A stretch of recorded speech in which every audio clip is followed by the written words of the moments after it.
Last चीज जो सिखाया था वो SP speed of transfer. First wave in a string v is equal to under T by mu, ये सिखाया था। हाँ सर। फिर बताया था कि हेवी स्ट्रिंग अगर वर्टिकली हैंग कर रहा है तो g/2 एक्सेलरेशन से पल्स ऊपर जाता है। हाँ सर। Yes sir.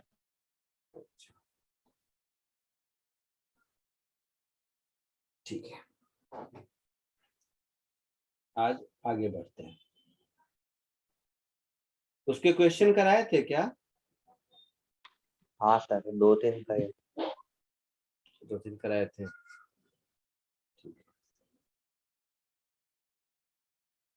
एक दो और करते हैं, हेवी स्ट्रिंग के क्वेश्चन कर लेते हैं।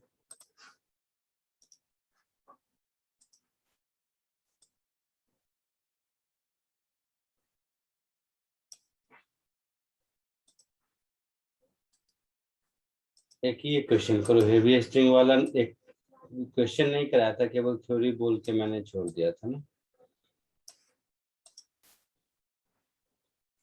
दिख रहा है आप लोगों को? हाँ सर दिख रहे हैं। एक इसको कोशिश कीजिए जल्दी जरा।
बोलो, आया कुछ?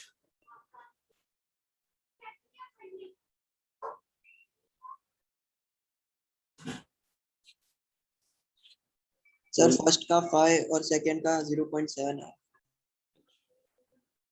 देखते हैं।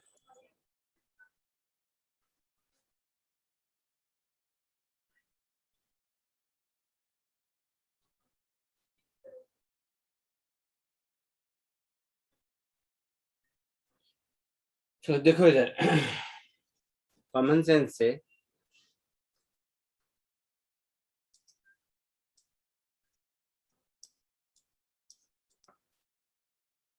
Find the speed of transverse wave in the rope at a point 0.05 meter from the lower end.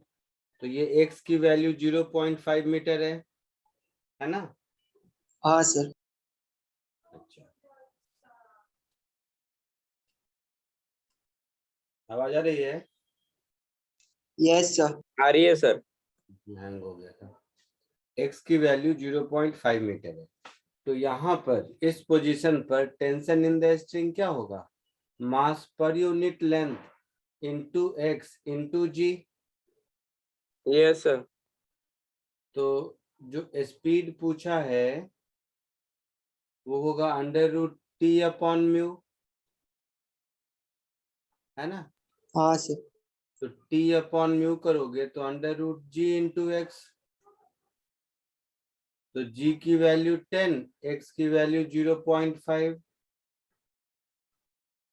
That is √5। √5 कितना होता है? टू कितना होता है? 2.21 होता है या कुछ और? 2.24 something. ठीक है, हाँ sir. Next calculate the time taken. एक मिनट रुको।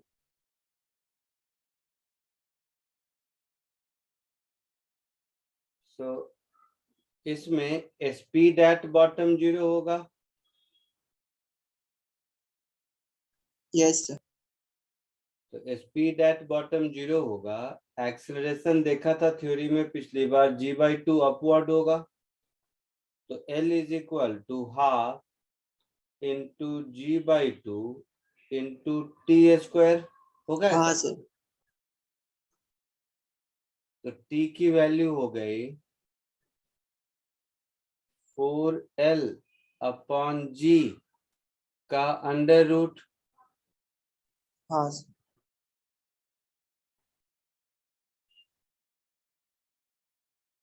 लेंथ कितना दिया है? 2.45।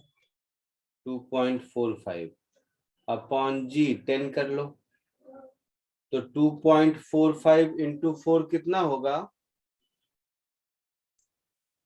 9.8। अच्छा, तो इसको g को 9.8 कर लो, ये ज्यादा अच्छा है, कैंसिल हो जाएगा। हाँ सर। हाँ, तो ये 1 सेकेंड आंसर आ गया। आया समझ में? हाँ सर। पक्का? Yes sir. आगे बढ़े? सर एक मिनट तो डायग्राम दिखो ना।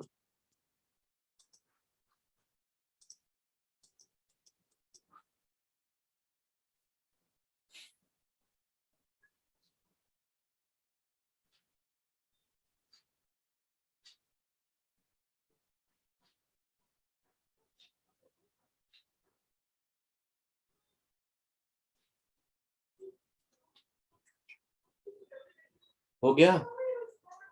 एक second.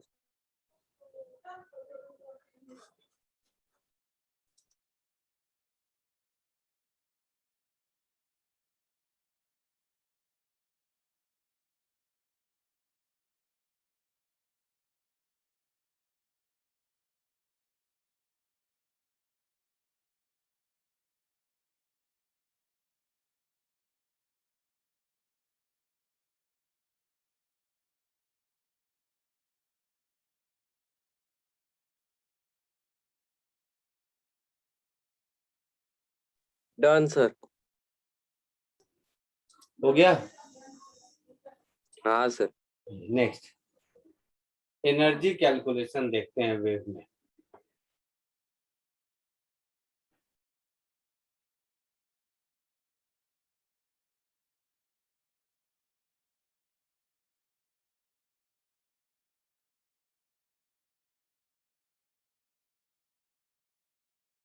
Energy calculation in wave. तो हम लोग मैकेनिकल वेव पढ़ रहे हैं, तो मैकेनिकल एनर्जी दो ही टाइप की होती है, काइनेटिक और पोटेंशियल, है ना? हाँ एक एक करके देखते हैं। सबसे पहले काइनेटिक एनर्जी का कैलकुलेशन देखते हैं। that is kinetic energy per unit length.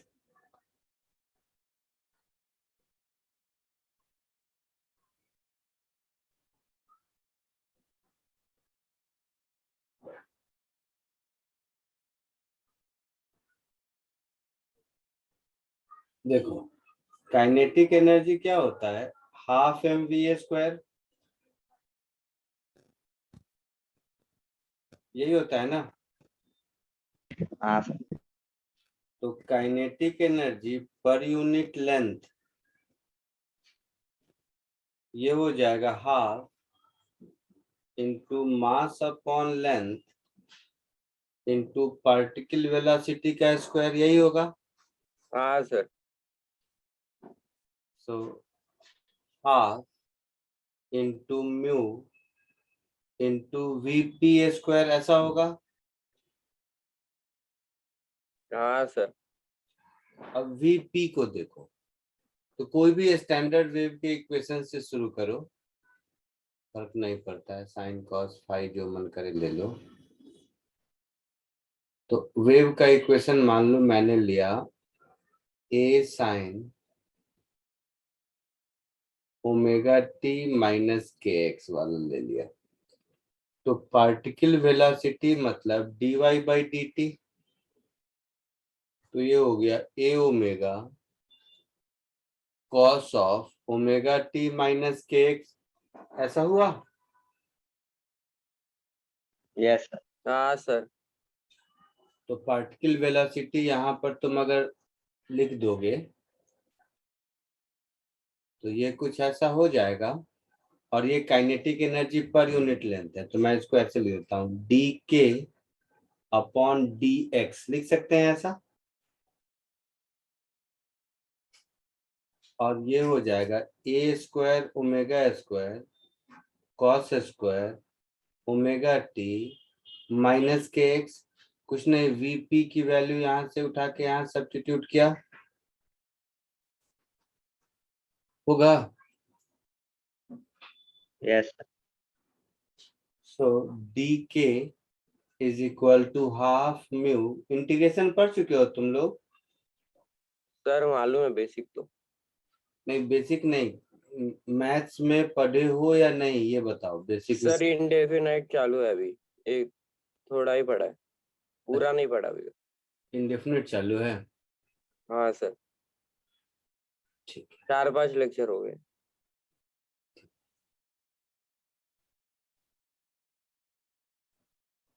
बस एक ही चैप्टर मतलब चल रहा है, बाकी सब बाकी इंटीग्रेशन। ठीक है कोई नहीं। तो ये इसको ऐसा रहने दो। तो किसी भी dx लेंथ ऑफ स्ट्रिंग में ये काइनेटिक एनर्जी होगा, है ना? बोलो। हाँ sir. In general kinetic energy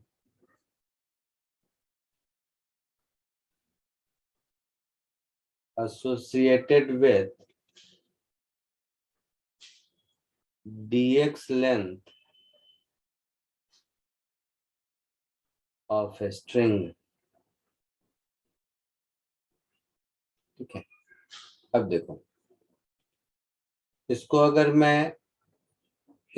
मैं ऐसा लिख दूं, तो rate of transfer of transmission of energy, rate of transmission of energy को पावर कहते हैं, नहीं समझे? पावर वर्ड छोड़ दो, rate of transmission of energy ऐसे समझो। क्योंकि हम लोग वेव का डेफिनेशन बताया था ना, rate by which energy, sorry, disturbance which carry energy और momentum along with it is called a wave, है ना?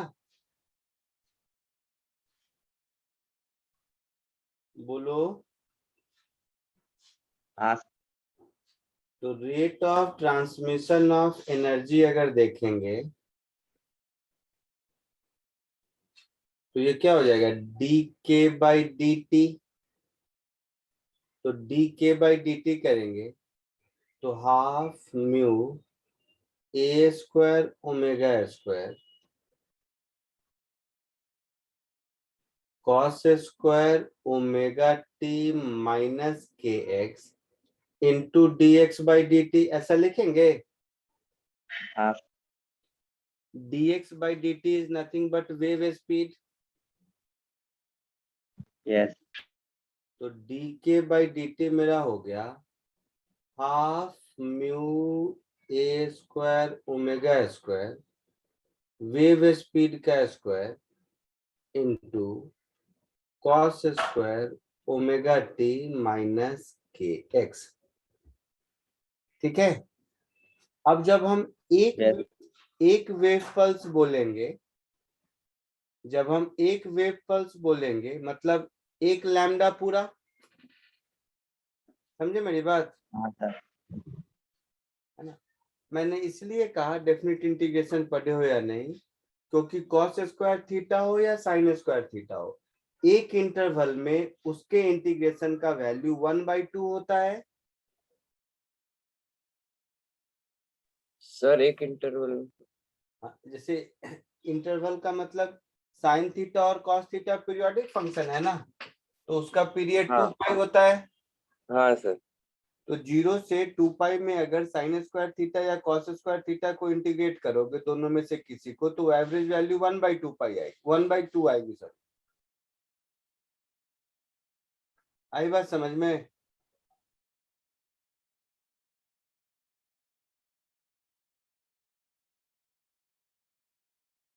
बोलो।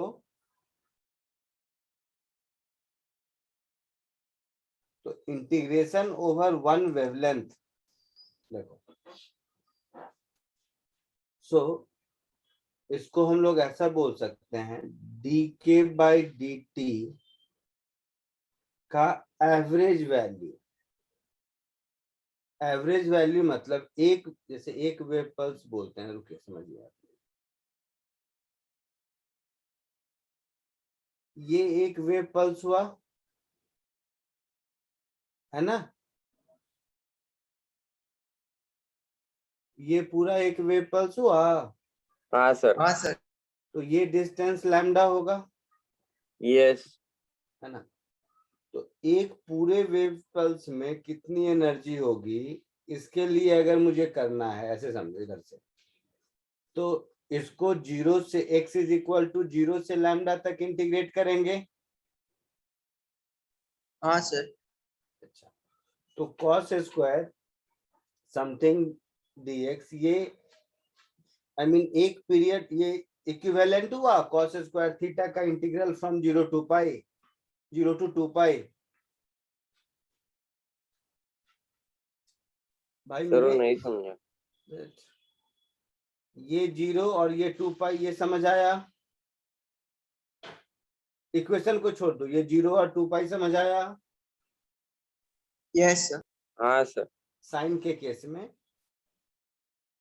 और कॉस के केस में यहां से स्टार्ट करेंगे और क्या, तो कॉस के केस में यहां से स्टार्ट करेंगे तो ये 0 होगा और ये 2 पाई होगा, हाँ सर। है ना। चलो कॉस वाला ही कहता हूँ ताकि आप लोगों को ये न लगे कि सर कोई दूसरा ग्राफ बना दिए। रुक जाओ।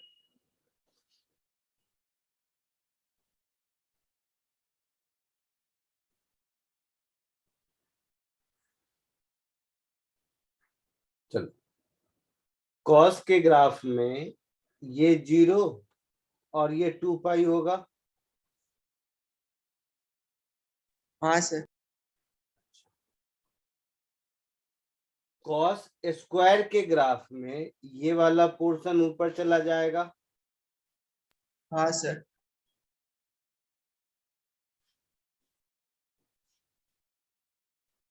ये हो गया कॉस स्क्वायर का लूप। तो यहां से यहां तक कॉस स्क्वायर थीटा को इंटीग्रेट करोगे 0 से 2 पाई में, तो इसलिए पूछा इंटीग्रेशन पढ़े हो या नहीं। डेफिनेट इंटीग्रेशन की प्रॉपर्टी है कि एक पीरियड में साइन स्क्वायर या कॉस स्क्वायर किसी को इंटीग्रेट करो तो वैल्यू 1/2 होती है ना। अरे करके भी दिखाया था, छोड़, चलो एक सेकेंड। तो इसका जो एवरेज वैल्यू होगा ये 1/2 होगा एक पीरियड में। पहले लिख देता हूँ फिर करके भी दिखाता हूँ। तो ये 1/2 और ये मिला के 1/4 म्यू ए square omega square into wave speed का स्क्वायर। ये एक फॉर्मूला है जो आपको याद रखना है।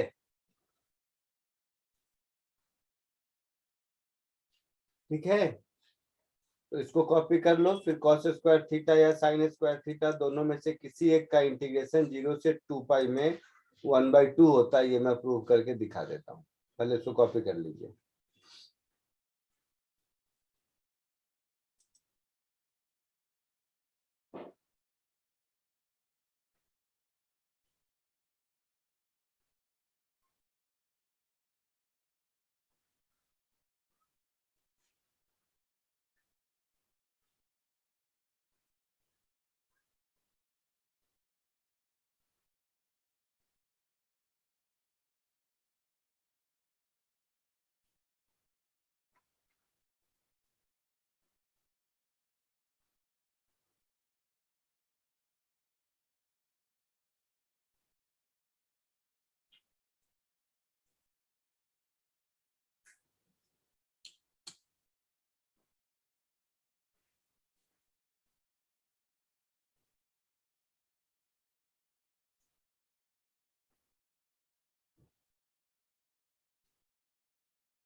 लिख लिए, आगे बढ़ूं?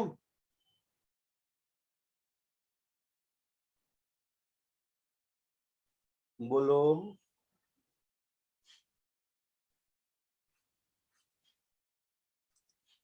लिख लिया सबने बेटा, आगे बढ़ूं? हाँ सर लिख जाओ। नेक्स्ट, पोटेंशियल एनर्जी पर यूनिट लेंथ।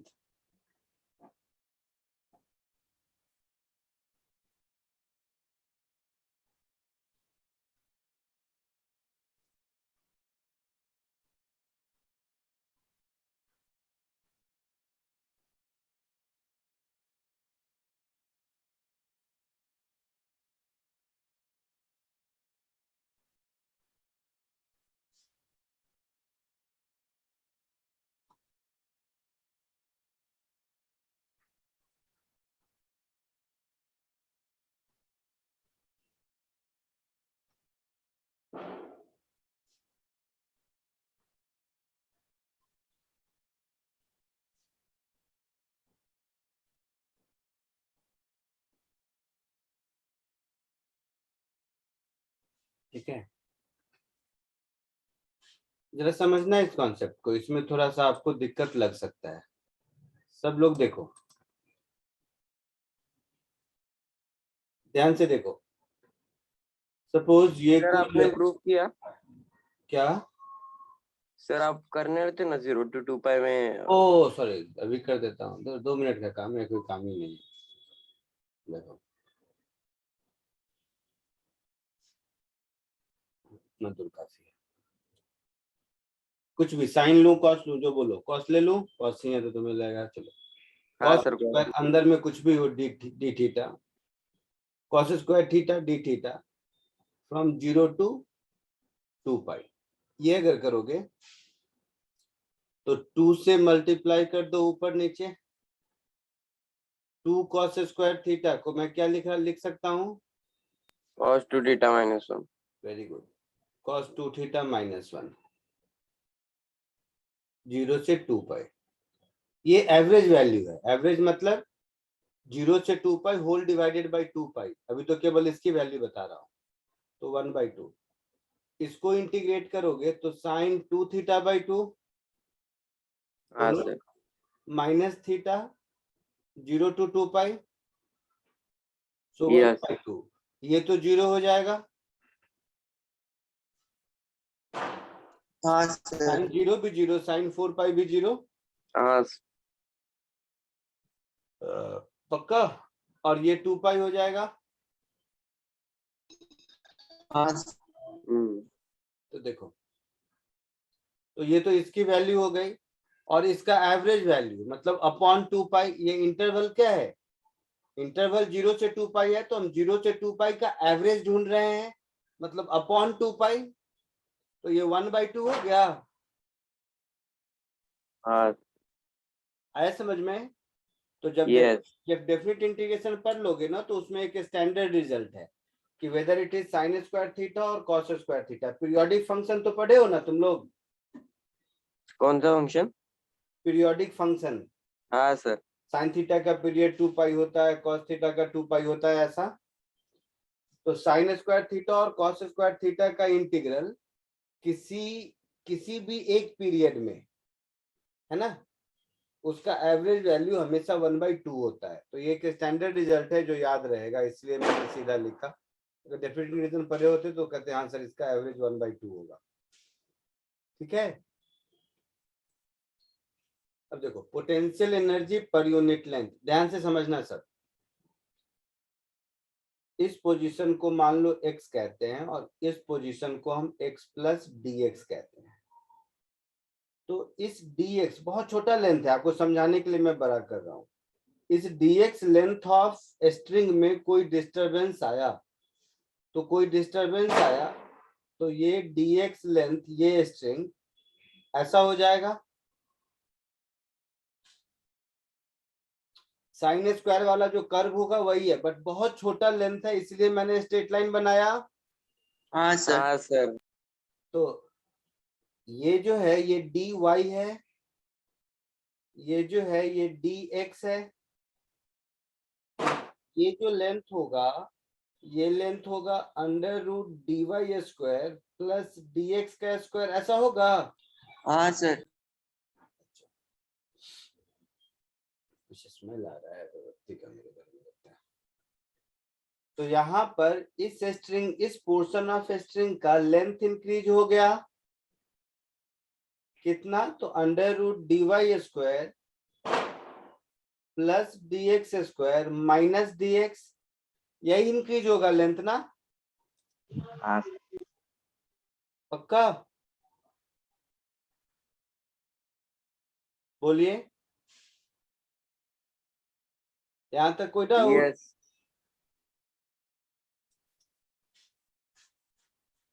बोल बोल बेटा, यहां तक कोई डाउट? नहीं सर, नो डाउट। तो अच्छा, मैं करने वाला क्या हूं वो समझे। मैं करना ये चाह रहा हूँ, इलास्टिसिटी में देखे होगे कि किसी भी स्ट्रिंग का लेंथ इंक्रीज होता है तो स्ट्रेन होता है, स्ट्रेन होगा तो स्ट्रेस होगा, और स्ट्रेस स्ट्रेन है तो इलास्टिक पोटेंशियल एनर्जी होगी, तो वो निकालने की कोशिश कर रहा हूं। तो ये समझ में आया क्या निकालने की कोशिश कर रहे हैं हम लोग? Yes sir. ठीक है, तो इसमें से क्या करो, dx को बाहर ले लो, तो ये हो जाएगा under root 1 plus dy by dx का होल स्क्वायर का रूट माइनस dx, चलेगा? हाँ सर। हाँ तो dx इंटू, इसको लिख सकते हैं 1 plus half of dy by dx का whole square.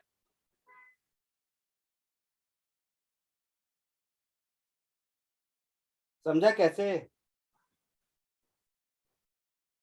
1 plus x raise to the power 1/2 का बाइनोमियल एक्सपेंशन 1 प्लस 1/2x होता है ना। हाँ सर। तो ये dx और ये 1 गया, बोलिए। तो ये हो गया dx into half of dy by dx का होल स्क्वायर, हाँ या ना? Yes sir. अब देखना, डेल्टा एल हो गया चेंज इन लेंथ, dx हो गया ओरिजिनल लेंथ, तो ये स्ट्रेन हो गया,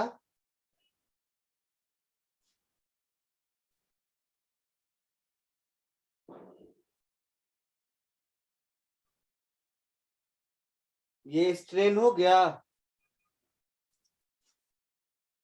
हाँ सर।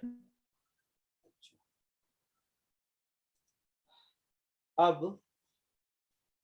पोटेंशियल एनर्जी क्या होती है, हाफ इंटू स्ट्रेस, अगर याद होगा तो, इंटू स्ट्रेन इंटू वॉल्यूम, याद है?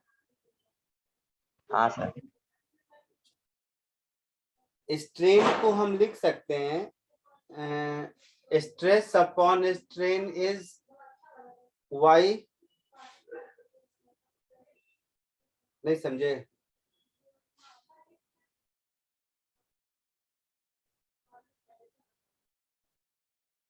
नहीं समझे आप लोग?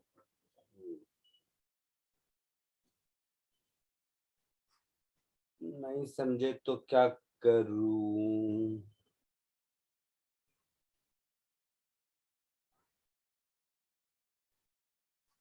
चलो ऐसे नहीं, तो स्ट्रेस से स्ट्रेन नहीं समझे तो इसको हटा दिए। चलिए दूसरा तरीका, जो स्ट्रिंग का टेंशन लग रहा है, जो भी स्ट्रिंग में टेंशन होगा वही इतना एक्सटेंशन क्या होगा, तो tension T into delta L, यही वर्क डन हुआ जो कि पोटेंशियल एनर्जी हो गई। हाँ सर। तो T into d x into 1/2 into dy by dx का होल स्क्वायर। तो मैं इसको u अपॉन dx अगर लिख दूं तो ये एनर्जी पर यूनिट लेंथ हो गया। हाँ सर। हाँ अच्छा, अब देखना, इसको थोड़ा ठीक कर देते हैं। याद होगा स्ट्रिंग में टेंशन T अपॉन म्यू का under root is wave speed v। हाँ सर। तो T को मैं लिख देता हूं म्यू इंटू वी स्क्वायर हाँ sir. Yes sir. Into dy by dx का स्क्वायर। ठीक है। हाँ सर।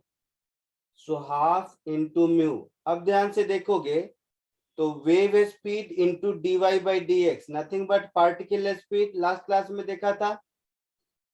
हाँ सर। हाँ हाँ सर। सर। तो half mu into VP square, ये हो गया पोटेंशियल एनर्जी पर यूनिट लेंथ। देखोगे तो यही आया था काइनेटिक एनर्जी पर यूनिट लेंथ भी, ऊपर का एक्सप्रेशन अगर याद हो तो। Yes sir.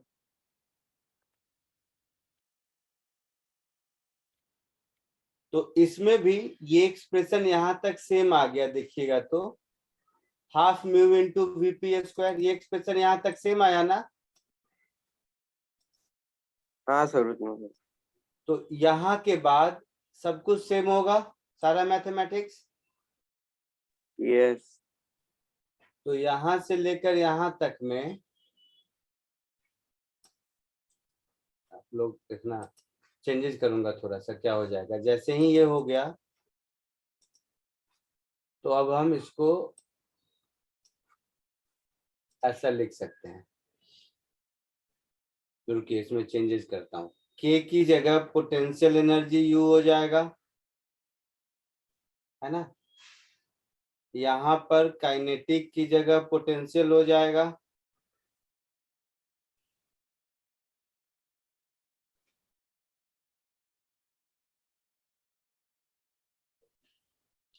ये सब यहाँ पर के की जगह यू हो जाएगा,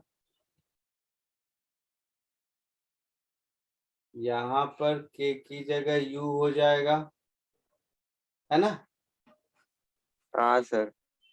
यहाँ पर के की जगह यू हो जाएगा। ठीक है, फटाक से इसको कॉपी कर लीजिए।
हो गया होगा? हो गया है सर अभी जस्ट। तो भी नहीं हो।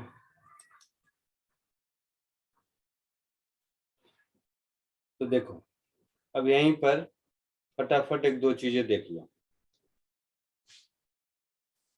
ये ऊपर जो कुछ भी किया इसी को कंबाइन कर देते हैं, केवल फाइनल पॉइंट। सबसे पहले हमने देखा कि काइनेटिक एनर्जी पर unit length is half mu VP square, यही था। हाँ सर। इसके बाद हम लोगों ने देखा पोटेंशियल एनर्जी पर यूनिट लेंथ, तो ये भी इतना ही था, हाफ म्यू वीपी स्क्वायर। ये दोनों ऊपर मिला था ना बेटा? Yes sir. Yes sir. तो इन दोनों को ही अगर कंबाइन कर दें तो टोटल एनर्जी पर यूनिट लेंथ मिलेगा कितना, म्यू इंटू वीपी स्क्वायर मिलेगा।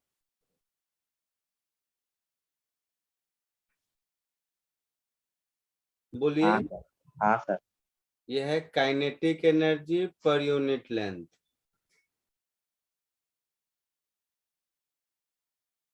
ये हो गया पोटेंशियल एनर्जी पर यूनिट लेंथ। कॉमन सेंस है। हाँ सर। तो ये इन दोनों का सम कहलाएगा टोटल एनर्जी पर यूनिट लेंथ। Yes sir. अब देखो ये हो गया एक सेट। नेक्स्ट सर म्यू तो मास पर यूनिट लेंथ की है ना? हाँ बेटा, देखो इसके बाद फिर देखा था कि रेट ऑफ एनर्जी ट्रांसफर है ना। तो average rate of energy transfer, kinetic energy transfer dK by dt, इसके लिए एवरेज का साइन है। ये कितना मिला था, 1/4 mu VP square into we.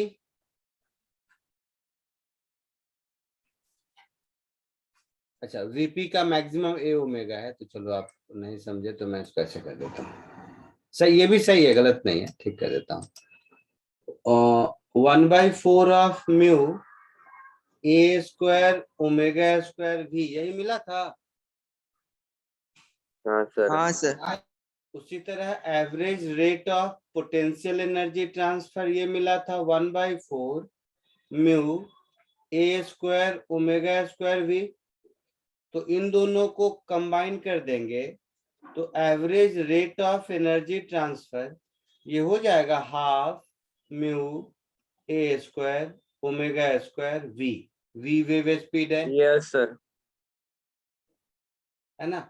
Rate of transfer of energy को क्या बोलते हैं, पावर बोलते हैं, पावर। है ना। पक्का? हाँ सर। तो ये फॉर्मूला हो गया एवरेज पावर ट्रांसमिशन का।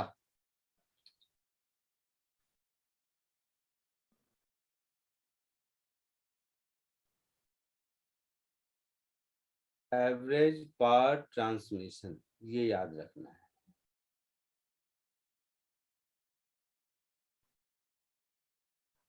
क्लियर है? Yes sir.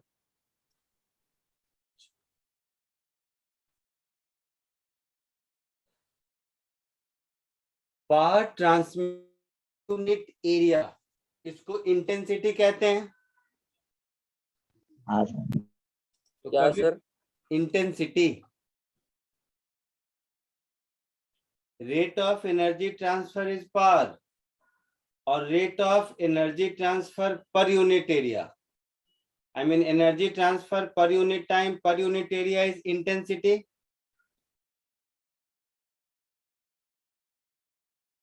दुनिया में कोई भी इंटेंसिटी यही होता है ना, हाँ सर। एनर्जी पर unit time per unit area. मतलब ये जो हमारा एक्सप्रेशन है ऊपर में, इसको अगर हम, energy upon time into area है ना। तो एनर्जी पर यूनिट टाइम तो यही हो गया, पार जो ऊपर वाला है, इसको क्रॉस सेक्शनल एरिया से अगर डिवाइड कर दें तो ये कुछ ऐसा हो गया। इस एक्सप्रेशन को समझो, mass per unit length upon area, ये डेंसिटी हो गया, डेंसिटी ऑफ मीडियम। हाँ sir. Mass upon length, length into area volume, तो ये हो गया डेंसिटी ऑफ मीडियम। तो एक और ये थोड़ा सा इस चैप्टर में है बहुत फॉर्मूला, बट सब इंटर रिलेटेड है। तो half density rho into A square omega square V, ये एवरेज इंटेंसिटी का, ये इंटेंसिटी का फॉर्मूला हो गया, जो साउंड वेव में या इवन इस में भी, स्ट्रिंग वेव में भी काम देगा। ठीक है, जल्दी से कॉपी कर लीजिए यहां तक।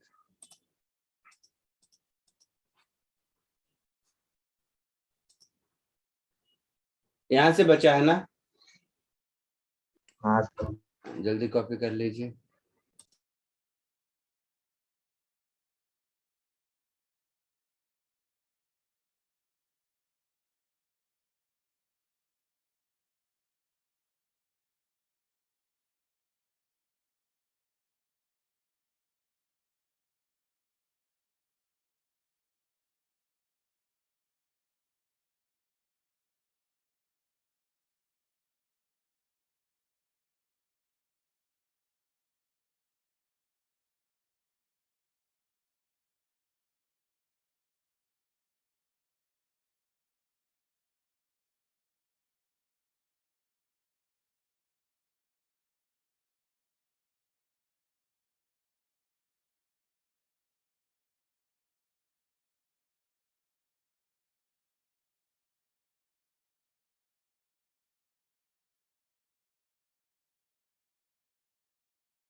Sir done.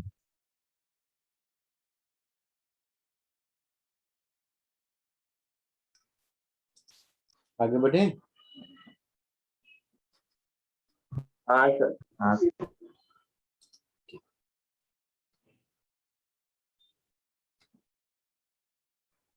तो इंटेंसिटी भी हो गया, सब कुछ हो गया इधर।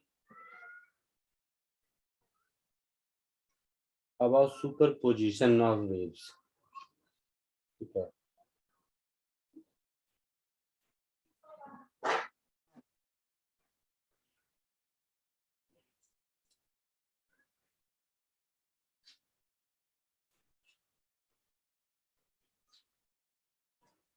So next heading is superposition of waves.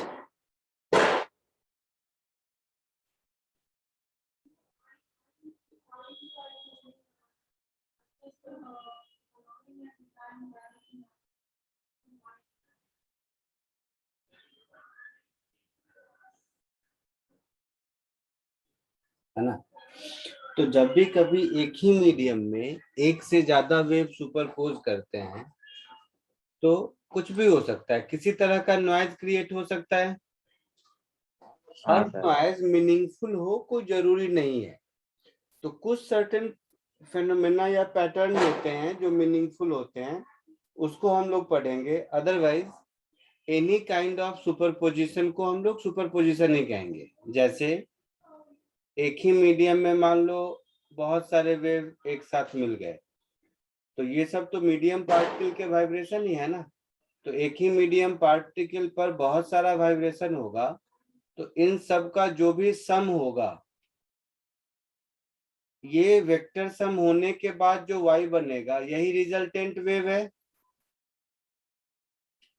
देखा था एसएचएम में सुपरपोजिशन किया था।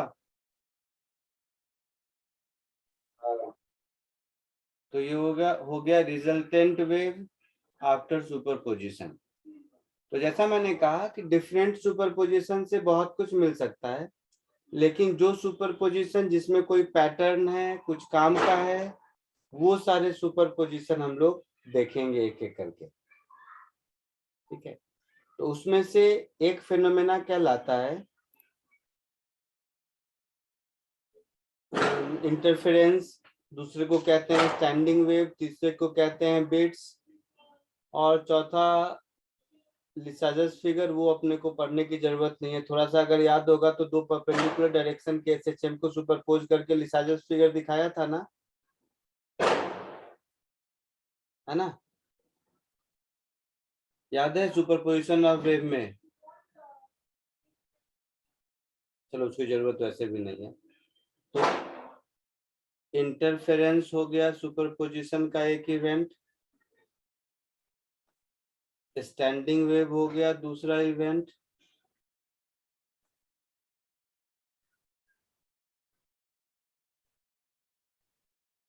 अच्छा इंटरफेरेंस स्टैंडिंग वेव हो गया, फिर एक बीट्स पढ़ना है वो हो गया। ये तीन इफेक्ट हम लोगों को पढ़ने हैं, ठीक है, जिसमें से ये बीट्स वाला इफेक्ट साउंड में आएगा, आई मीन साउंड वेव से रिलेटेड है। और ये जो इफेक्ट है इंटरफेरेंस और स्टैंडिंग, ये मतलब कोई भी स्ट्रिंग वेव लॉन्गिट्यूड, एक्चुअल में सारे इफेक्ट सब में होते हैं, साउंड लिखने का कोई मीनिंग नहीं है, छोड़ दो। ये सारे इफेक्ट ट्रांसवर्स लॉन्गिट्यूडनल सब में कॉमन है। हम लोग साउंड में पढ़ेंगे बीट्स को, ठीक है। उसमें से एक एक करके पहले आज इंटरफेरेंस पढ़ते हैं।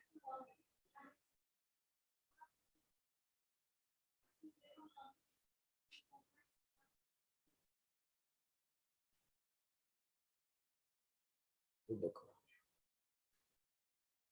इंटरफेरेंस कब होता है, तो इंटरफेरेंस कब होता है, तो इंटरफेरेंस के लिए दोनों वेव का डायरेक्शन सेम होना चाहिए, दोनों वेव का फ्रीक्वेंसी सेम होना चाहिए, दोनों वेव का एम्पलीट्यूड और फेज अलग अलग हो सकता है।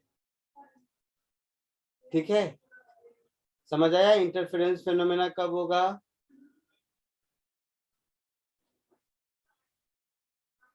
इंटरफेरेंस फेनोमेना कब होगा? तो इंटरफेरेंस फेनोमेना की कंडीशन है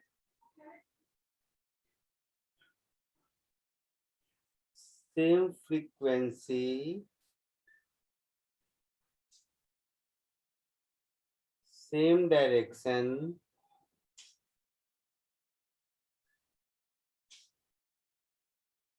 और फ्रीक्वेंसी डायरेक्शन सेम है तो डेफिनेटली सेम मीडियम भी, मतलब सेम मीडियम में तो स्पीड सेम ही होगा ना, स्पीड तो मीडियम की प्रॉपर्टी है ना। तो ये तीनों कंडीशन जब होगा दो वेव का, तब जो रिजल्टेंट बनेगा उस फेनोमेना को हम लोग इंटरफेरेंस कहते हैं। कैसे? देखिए, एक इक्वेशन मैंने मान लिया y is equal to a1 कह दो साइन ऑफ कुछ भी ओमेगा टी प्लस के एक्स। तो दूसरा जो वेव होगा वो क्या हो जाएगा, a2 sine of omega T plus के एक्स प्लस 5, है ना। फेज अलग है, एम्पलीट्यूड अलग है, फ्रीक्वेंसी और डायरेक्शन सेम है, ऐसा लिख सकते हैं।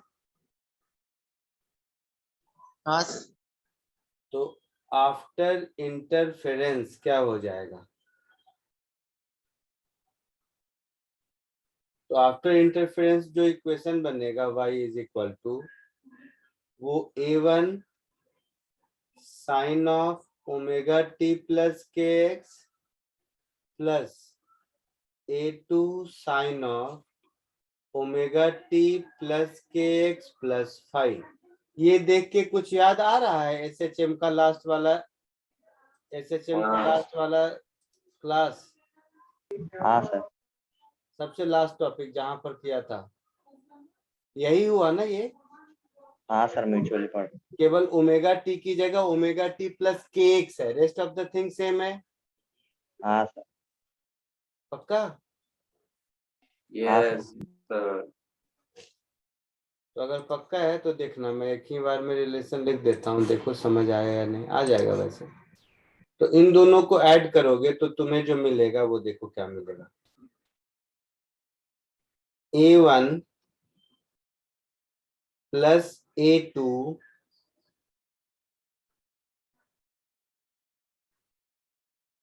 cos 5।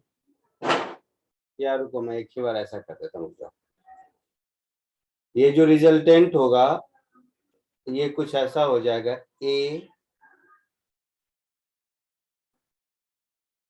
साइन ऑफ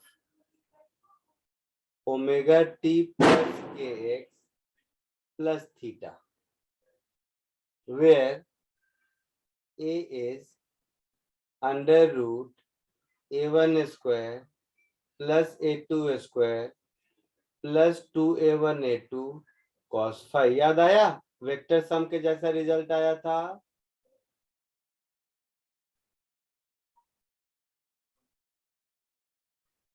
याद आया?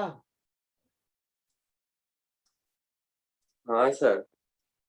तो रिजल्टेंट वेव जो बनेगा उसका एम्पलीट्यूड ऐसा होगा। तो उसका एम्पलीट्यूड ऐसा होगा। तो यहाँ पर दो एक्सट्रीम इवेंट होंगे। एक, जब cos फाई की वैल्यू +1 के बराबर होगी। तो जब cos फाई की वैल्यू +1 के बराबर होगी तो रिजल्टेंट वेव का एम्पलीट्यूड a1 प्लस a2, और जब cos फाई की वैल्यू -1 के बराबर होगी तो रिजल्टेंट वेव का एम्पलीट्यूड a1 माइनस a2। ऐसा होगा। तो ये जो कंडीशन है, इस कंडीशन को कहते हैं कंस्ट्रक्टिव इंटरफेरेंस।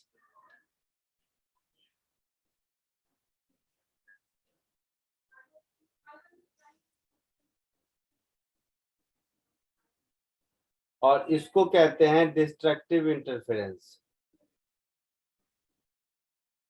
तो इंटरफेरेंस दो टाइप के हो गए, कंस्ट्रक्टिव एंड डिस्ट्रक्टिव।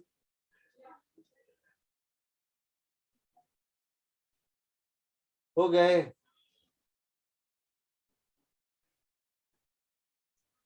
इसके बीच दो टाइप के नहीं बोलेंगे, दो। तो कंस्ट्रक्टिव इंटरफेरेंस का कंडीशन क्या हो गया, मतलब आउटकम क्या हो गया कि रिजल्टेंट एम्पलीट्यूड मैक्सिमम होगा, इसमें रिजल्टेंट एम्पलीट्यूड मिनिमम होगा, है ना। एम्पलीट्यूड मैक्सिमम मतलब इंटेंसिटी मैक्सिमम, देखा था इंटेंसिटी एम्पलीट्यूड के स्क्वायर के प्रोपोर्शनल था। बोलिए।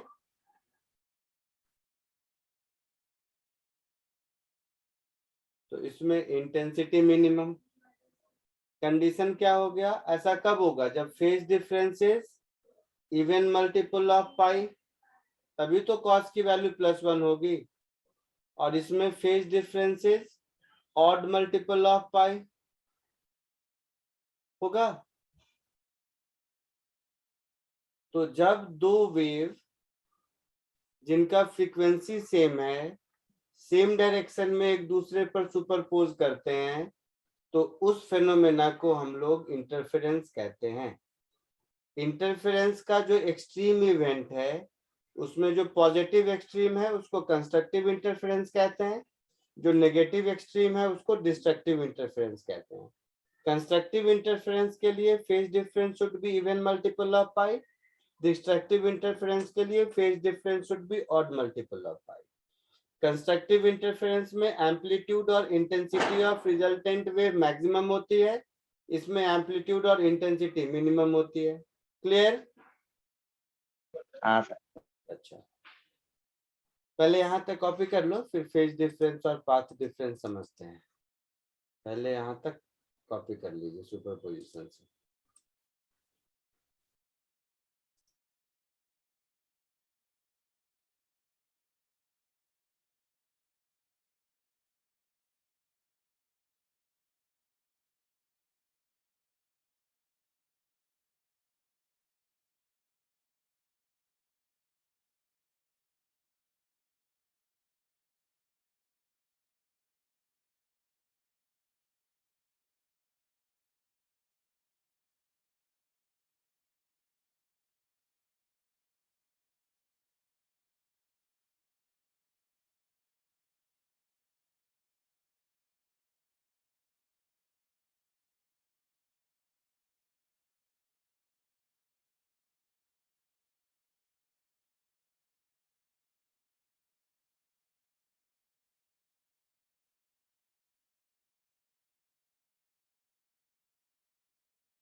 सर हो गया।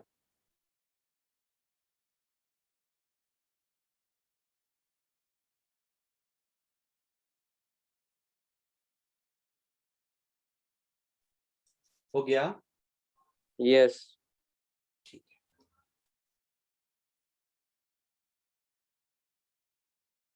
सर, वो 2n पा है ना, E1 पा है ना। आई बनता है। अब कुछ इंपॉर्टेंट पॉइंट देखो।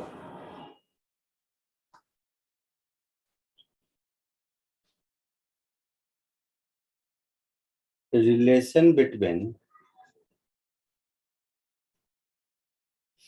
phase difference and path difference.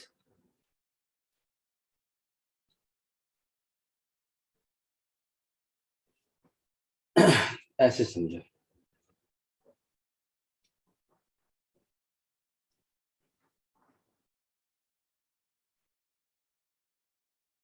कोई भी एक साइनोसॉइडल वेव है कैसा भी, तो उसमें ये जो पाथ है ये लैम्डा है, और अगर फेज देखा जाए तो इसका phase phi is equal to 0 है, तो इसका phase phi is equal to 2 pi है ना। सो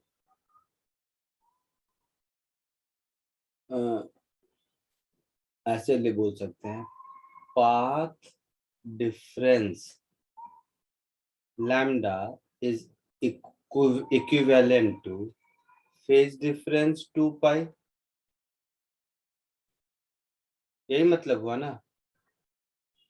so phase difference phi is 2 pi by lambda into path difference delta x, ऐसा होगा। यूनिटरी मेथड है। आई बात समझ में। हाँ सर।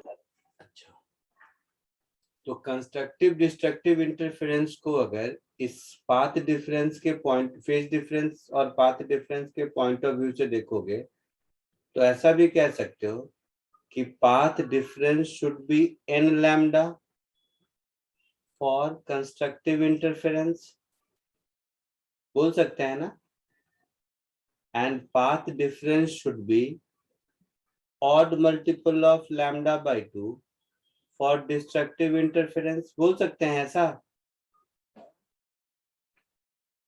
यस। है ना।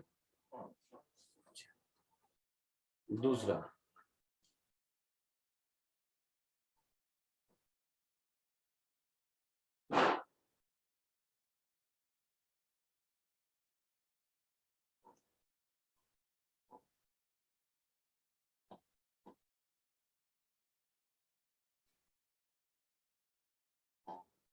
इधर देखो,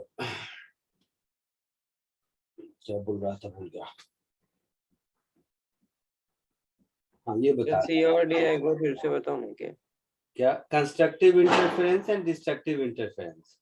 ओके देखो ऊपर में हम लोगों ने डिराइव किया है इंटेंसिटी, जो एम्पलीट्यूड के स्क्वायर का प्रोपोर्शनल है। देखो ऊपर हाँ सर किया है। इंटेंसिटी एम्पलीट्यूड के स्क्वायर का प्रोपोर्शनल है, तो इंटेंसिटी एम्पलीट्यूड के स्क्वायर का प्रोपोर्शनल है, तो जो मेरे पास इंटरफेरेंस है a square is equal to A1 square plus 2A1A2 cos 5 plus A2 square, यही वाला फॉर्मूला है ना अपने पास। हाँ सर। हाँ सर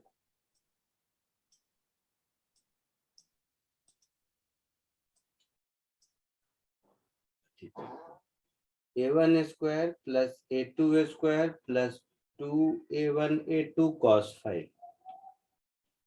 तो इसको इंटेंसिटी के टर्म में हम ऐसे लिख सकते हैं, I is equal to I1 plus I2 plus 2 root I1 root I2 cos 5। Interference phenomena को इंटेंसिटी के टर्म में ऐसा लिख सकते हैं,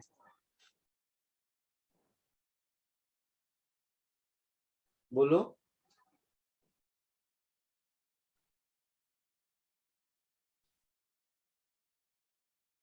बोल बेटा। हाँ सर। तो मैक्सिमम इंटेंसिटी क्या होगी जब cos फाई 1 होगा? √I1 प्लस √I2 का होल स्क्वायर।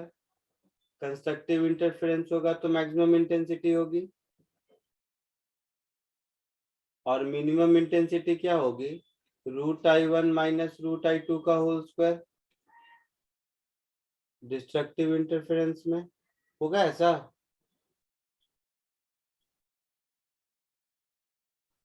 सोच के बताओ।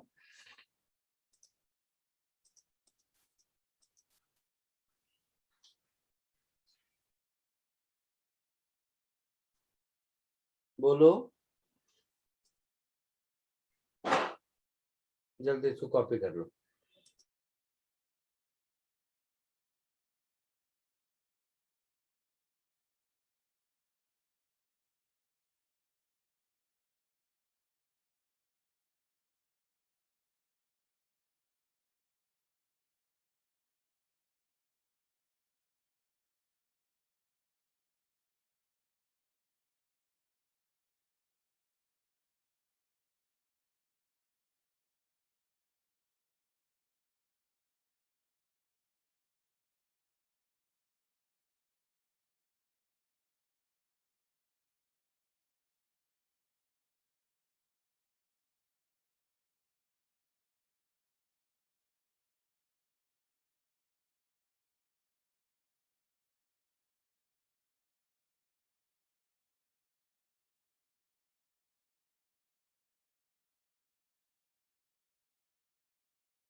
सर हो गया लिख।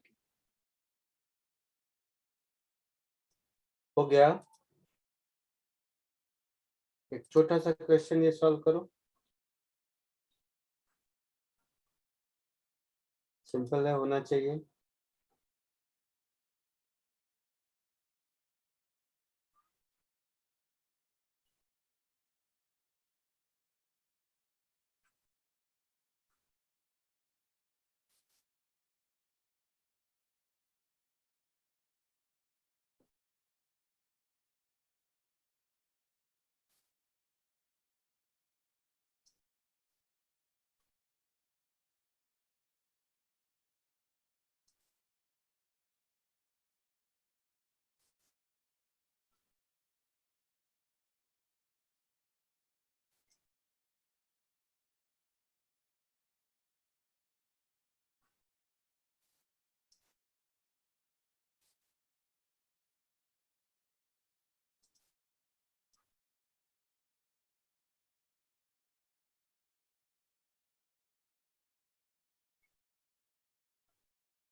बोलो, आया कुछ? हाँ सर 9:1 आ रहा। Very good. सबको आया 9:1?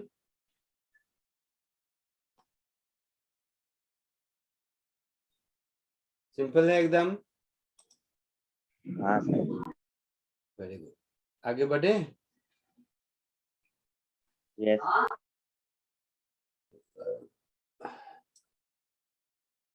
सर एक बार बताओ ना। नहीं बताऊंगा, ये एकदम आसान है।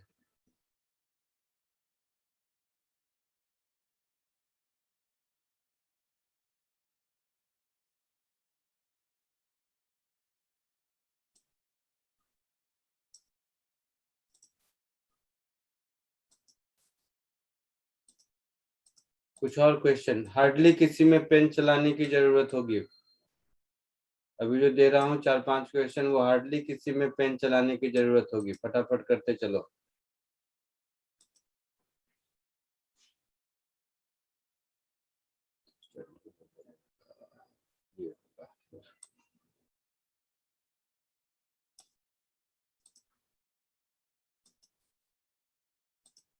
फटाफट सॉल्व करो, एकदम आसान है।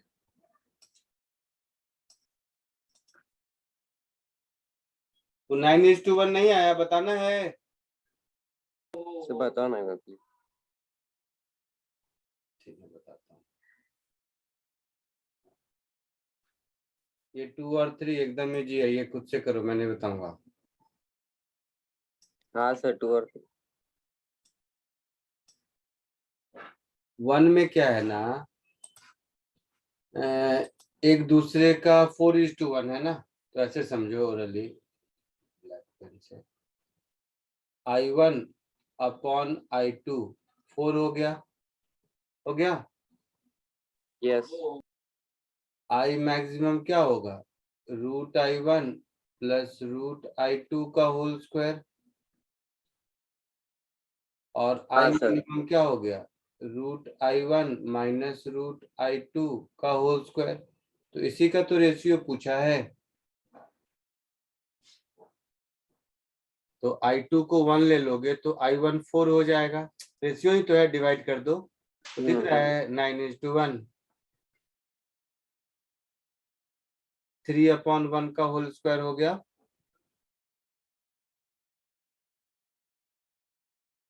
अभी भी नहीं चमका? सर समझा समझा। फटाक से सेकेंड और थर्ड करके बताओ।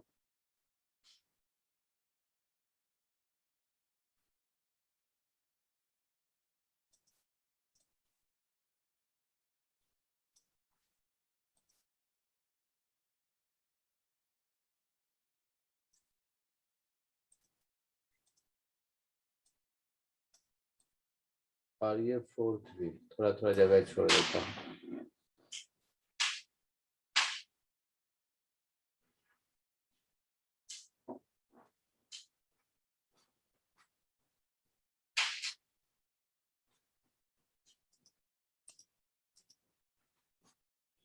जल्दी सेकंड थर्ड फोर्थ जल्दी करके बताओ, ओरली, हार्डली किसी में कुछ लिखना है।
बोलो सेकेंड थर्ड फोर्थ कुछ हुआ?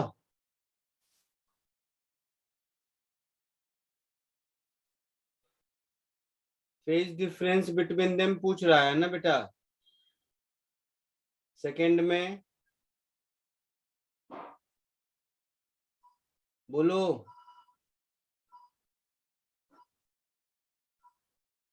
बोलो। क्वेश्चन नंबर 2, ये कॉस का फंक्शन है, ये साइन का फंक्शन है, या तो दोनों साइन का रहे या दोनों कॉस का रहे तो कन्वर्ट कर सकते हैं। हाँ सर। अच्छा, तो cos 90 sine 90 plus theta cos theta होगा। हाँ सर। होगा, तो मैं y1 को ऐसा लिख दूं,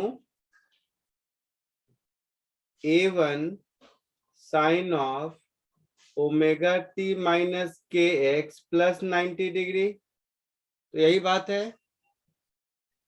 यस सर। तो इन दोनों के बीच फेज डिफरेंस अब कंपेयर कर सकते हैं, ये है 60 डिग्री और ये है 90 डिग्री। तो इन दोनों के बीच का फेज डिफरेंस कितना होगा? 30 डिग्री होगा। हाँ सर। ये सेकेंड फेज हो गया और ये फर्स्ट फेज हो गया, दोनों को साइन में कन्वर्ट कर दिए तो अब चेंज आई मीन कंपेयर कर सकते हैं ना। यस। तो डी आंसर। ठीक है। हाँ सर समझो। अब दो वेव ये दोनों सुपरपोज करेगा तो सेम डायरेक्शन, सब कुछ सेम है, तो इसके एंगुलर फ्रीक्वेंसी में कोई चेंज नहीं होगा। Yes sir. तो इसका ओमेगा 300 है, इसका 300 है, तो रिजल्टेंट का 300 ही रहेगा। हाँ सर। फोर्थ देखो, रिजल्टेंट ऑप्शन डी है। देखते हैं, रिजल्टेंट एम्पलीट्यूड।